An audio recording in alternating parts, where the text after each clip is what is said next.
piping and stuff is new. Or sometimes, some of it looks like it's been there a while. I kind of try to avoid. Now, back to Steiny and Guru on 95.7 The Game.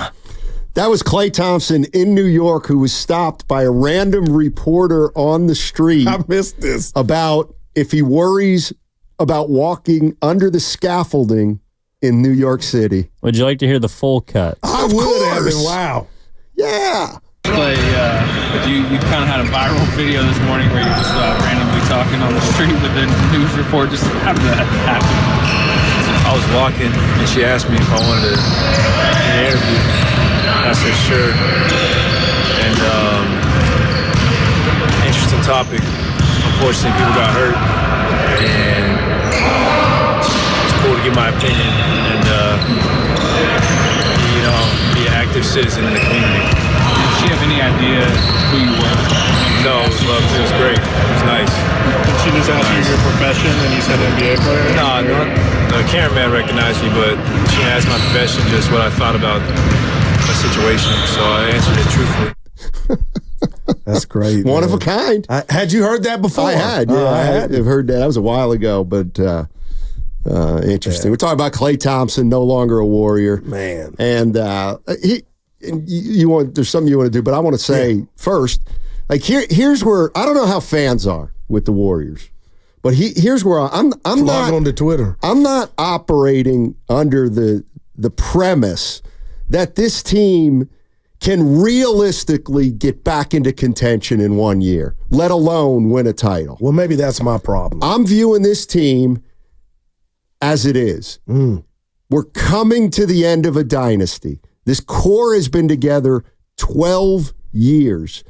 A transition was inevitable. It's starting now. And now I think the goal is, and you're going to hate me for this, but I do think now the goal is to stay competitive the next couple years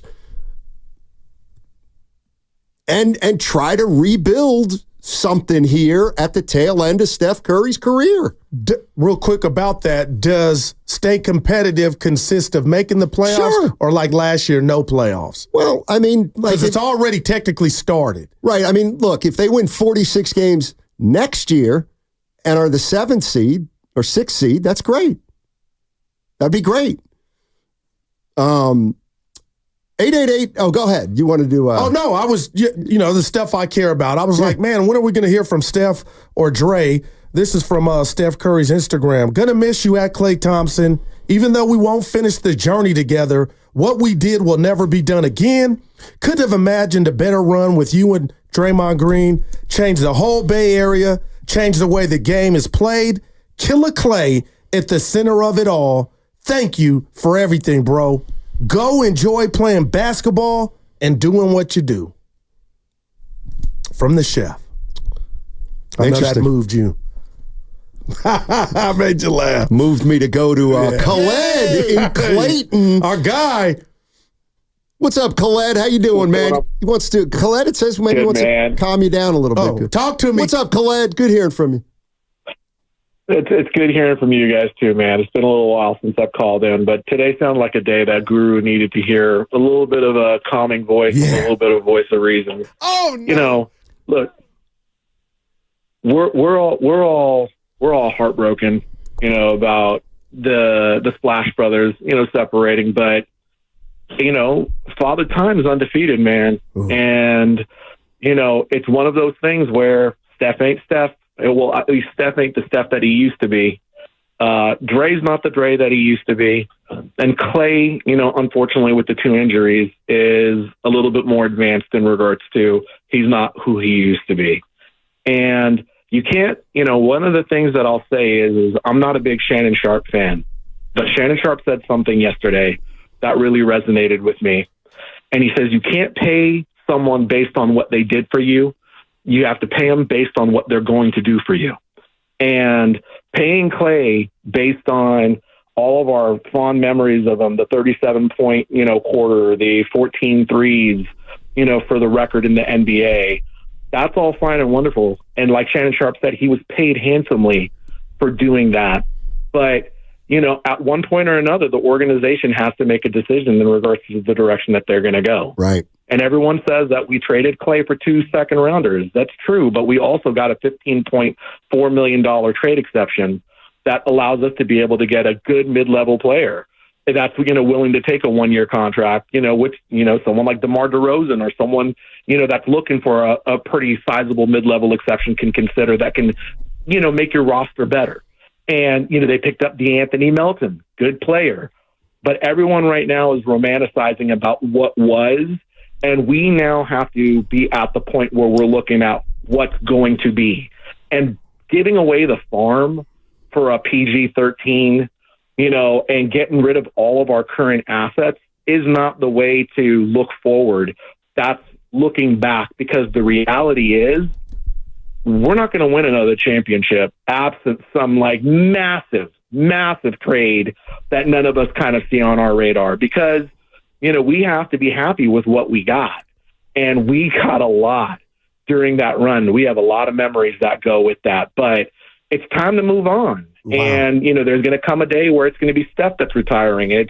Or it could very well be there could come a day that Steph's the one that asks to be traded. Right. And Dre's no longer here. So we have to be prepared for that now. And with Klay leaving, I'm happy for Klay and I'll never root against him.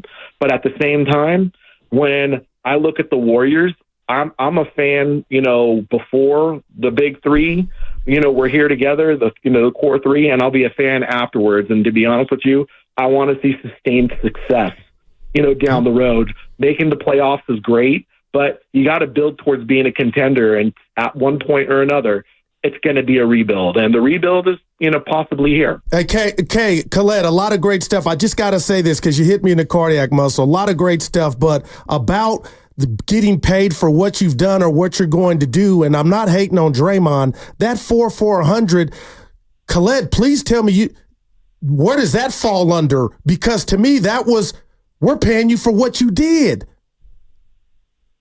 Not necessarily, Goo, because if you look at what happened last year in the 26 games that Draymond wasn't there, and then the remaining games when he was there, the Warriors were completely two different teams. And you can't tell me in the 26 games that he missed that we wouldn't have won 6 additional games that would have completely changed the complexion of what would have happened last season. We wouldn't have been a play-in team. We would have been close to a 4th or a 5th seed with 6 more wins. So no, Dre still, and look, let's be honest. Steph loves playing with Dre. Steph loves playing with Dre. I cannot emphasize that anymore. And if Steph wanted Klay still here, I don't care what Klay told him, Steph would have been in that front office telling them, your butts better sign him to the same deal that you gave to Dre or I'm leaving. And he didn't do that. And that says a lot to me. And I'm not criticizing Steph. I'm not criticizing Klay for not asking that, because Klay was in his feelings. You know what? Sometimes you got to have your pride and your ego and everything else get in the way. And, he ended up getting a contract. But let's be honest, a 2-year, $48 million contract is not something to frown upon. Thanks, a lot of good stuff. Thanks, Colette. Here's what I wanted to play for Colette. Okay. About Steph going to bat for him. I was told that as this headed towards the end over the last few weeks, and I think some people were wondering, how much of an influence Steph Curry might have had. I was told that Klay basically requested of Steph, don't exert your influence, don't demand that they, necessarily do right by me financially. I want them to want to. And that's paraphrasing, obviously, but that's kind of the message I was saying. Yeah, so Steph Curry told Klay, don't waste your energy. Because I know they don't want me. Wow. Klay told Steph. Correct. Wow. Correct. So he felt like the handwriting was on the wall. Yeah. Yeah. I do understand. Maybe you can answer this for me. Why didn't you try to get that dinner date with the owner? Because he didn't want to be here. Because he was Listen, I'm not saying Klay was disrespected, but Klay felt like he was disrespected. He had no interest in wanting to be here at the end. That's what's becoming clear to me. Is I think the Warriors actually could have brought back the 2-year for 48. He still wouldn't have taken it. I really believe that. Let's head out to Maine. Let's go to Nate. Nate's in Oakland. What's up, Nate? How you doing, man? There we go. Hey, man, you guys are having a great show, honestly, talking about every part of it. Honestly, he's a great player. If I were him, I would take the ball and run with it, right? With the team that almost won the championship. He could really get all eyes on Klay right now. Yeah. Let's face it, he had a good season. I think he went to the bench and it helped the bench. We were struggling. That's a real, good move. We were struggling and then he settled the bench down. I mean, that's a move. I think he had a great season. If he would have made that shot, we'd be in the playoffs. Everybody was healthy. Wiggins missing all those games 2 years in a row. What is that? You guys talk about how we can fill the gap, 20 points, 10 rebounds. That's what the Warriors need right now. How do we get it with $15 million salary cap? How do we achieve that? But Klay's great. And I just want to say he was a gentleman. And we should all wish him well. Thanks, Nate. Yeah, and we all. Absolutely. Yeah. Absolutely. Hey, don't forget, all guests on the 95.7 The Game, they appear on the River Islands guest line. Isn't it time for you to discover the islands? River Islands in Lathrop. From now on, all our guests come courtesy of the River Islands guest line.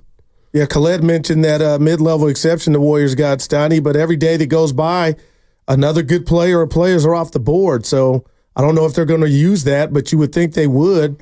So that could be a player coming in that could make some contributions. But again, it's about, I'm going to go out, Temple. Who? Well, and I also think here's where we're at with the Warriors. And it's something that people have been bringing up, but we really haven't delved into it. I don't know what's going to happen the rest of this free agency period, but the Warriors are going to come next year with the team, and they're going to talk about how it can be better than last year's team. They either will or won't be better than last year's team. Right. But look, if the Golden State Warriors get off to a bad start and the trade deadline comes around next year, at that point, you're going to have to talk about moving Steph Curry. If next year goes sideways, then you're going to have to talk about moving Steph Curry. And that's why, even though he's eligible for an extension, I don't think he wants one, and I don't think the Warriors want to give him one, because at the trade deadline next year, not that we need to get into this now, but Steph Curry would have astronomical value because he'll have 1 year and a quarter left on his contract.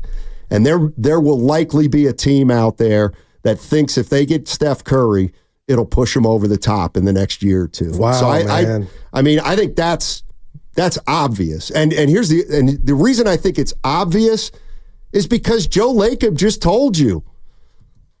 He just told you that he's in transition. They are. Yeah. Let's go to, let me see who's been waiting the longest. Let's go to Austin in San Jose. Our guy. Hey, Austin, how you doing, man? Hey, what's up, my guys? How you guys doing, man? What a great discussion. A couple things I wanted to say, Guru, real quick. I just want to dismiss the whole disrespect of Klay thing. I think we gotta get past that. Klay is basketball royalty, not only in terms of his performances, but he grew up in basketball. His father was a player, just like Steph's father. So these guys understand the business of basketball, man. I mean, you go down to the court and play with your friends, and that's one thing. But these guys grew up in the business of basketball, and they understand that you probably don't finish with the team you start with. That's just the nature of professional sports, man. So I don't think this is something that Klay – and here's the other thing. After 12 years of a relationship, there's no way that Joe Lacob and Dunleavy didn't go to Klay at the beginning of this whole process and tell him exactly where they stood. There's no way they would blindside Klay and have Klay out there dangling. So I think we should dismiss that as well. Klay knew exactly where he was with the Warriors, and he decided to go in a different direction. So I think we have to accept that and not try to look for a reason why somebody did something wrong. I don't think anybody did anything wrong. I think it was just a question of Klay wanting to move on. We still love him, but he's entitled to move on. It's no big deal. The other thing I wanted to say, guys, was this whole thing about Steiny. And Steiny, this is where we disagree a little bit with the direction. Now, I know what I wanted to say. I don't believe, Guru, that we were ever serious about PG3. I felt like after I thought about it and listening to the guys over the weekend, it felt to me like a Giants move almost, where the fans were sold on the fact that they wanted PG3.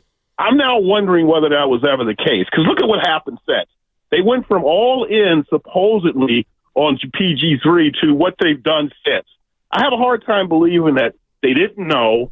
If you're going to offer a guy $250 million in commitment, there's no way that Joe Lacob and company didn't know that he was probably going to opt out with the Clippers. So as soon as he opted out, they knew where they stood at that point. So I'm going to give these credit for not being stupid. They know exactly what's going on. Right. So the fans need to believe that we were all in. I'm not saying the Warriors are a bad organization. I'm saying it's important from a PR standpoint that they convince everybody that they were all in. Right. And I think Steiny's at the point of saying, hey, here we are now with the decision that they probably made, guys, at the outset of the process. They wanted to go younger. They wanted to save money. But now here's the hard part, Steiny. That going young thing is great. But remember, I just looked up the ticket prices, and the Warriors are number one in the league in ticket prices. Is that what they're putting on the court this year as a product? I'm a consumer. Right. I'll be honest with you. The product I'm looking at right now, the ticket prices it's not sustainable. They cannot charge the ticket prices they're charging for the product they're trying to promote this year. Something has to give. And I think that's where Guru's argument comes back in. They better go get somebody they can sell tickets with. This lineup, I'm sorry, Kuminga and Moody and Podziemski, you ain't selling $300, $400 tickets with that lineup, guys. That's just me. Thanks. Have a good day. I think under that scenario, Austin's assuming that next year's team's going to win 38 or 40 games. Or it looks like it is now because it's not done. Like some stuff could pop off. But assuming this would be what you're going to battle with, oh boy. Well, I mean, you got to put it in context too. 2 years ago, they were the 6th seed with 44 wins. Last year, they didn't make the playoffs with 46. I think anybody, if they're a top 6 team, then they won enough games to be a top 6 team. And as it relates to filling the arena, I just don't think that's going to be an issue at all as long as Curry's here. Yeah. But we'll see. And the other thing is, it will be interesting to see what Klay says when he has that first press conference. Because if I know Klay, he's going to, here's all he's got to say. I wanted a chance to win another title. And I didn't see it in Golden State. What if he says that? I wanted. Yeah, I can't say he's wrong the way it looks right now, but I am driven by one thing right now. Not money, not playing time. One more ring. That would be a subtle blow, and I think he'll take the high road and just say it was time for a change. And Richard Jefferson, we got some sound, Steiny. He went viral yesterday. Listen, let's put ourselves in Klay's shoes. So you're getting ready for a Christmas game. You come off the elevator. I'm paraphrasing Richard Jefferson, Steiny, and he said he told Klay keep his head up, and Klay was like, tell the team to pay me. So this is December. So you think of players. On. Okay. Let's listen to it. Okay, we got it. I've never shared this before out of respect to Klay. Getting off elevator Christmas Day. This is on Christmas Day. Of this past year? Of this past year. I get off the elevator and I see Klay. I'm like, oh, Klay, what's up? Oh, what's up? I'm like, hey, man, keep your mentals right. He's like, man, tell him to pay me my money. This was on Christmas Day.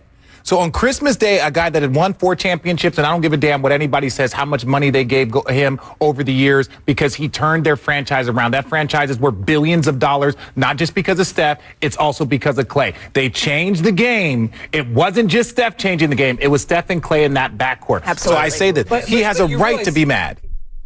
So thank you, Evan, for playing that.